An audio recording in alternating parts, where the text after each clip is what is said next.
आओ मलकिन, अरे आवाज चला घुमा दे।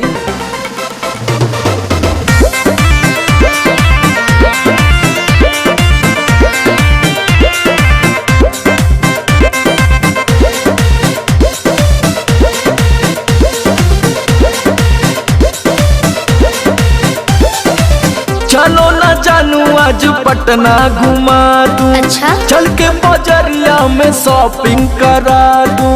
बाबू ना सुनो, क्या बात है? चलो ना जानू आज पटना घुमा दूं। चल के बजरिया में शॉपिंग करा दूं। चढ़ब न फेरू सफरिया पिया, काहे?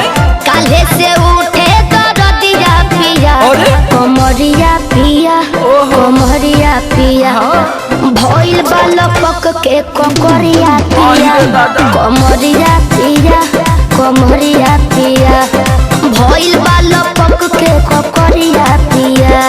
अरे तो बरियार फौजियत हो गई।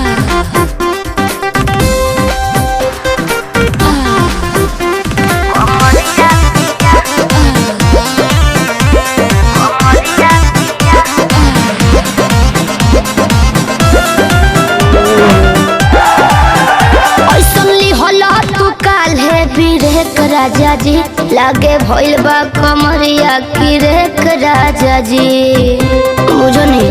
बुझाता बुझाता, सुना नहीं रहबू संभर के गोरी तमनवा चिहुकबे करी। जति जोश में खो देबू होश कमरिया मुरुकबे करी।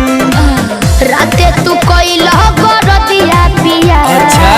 पोरे पोरे हो खता दरदिया पिया, कैसे? कमरिया पिया, अरे। कमरिया पिया, भइल बालपक के ककरिया पिया, देखाओ तो। कमरिया पिया, कमरिया पिया, भइल बालपक के ककरिया पिया। पिछला उस सीजन में तो यह नाटक रहे।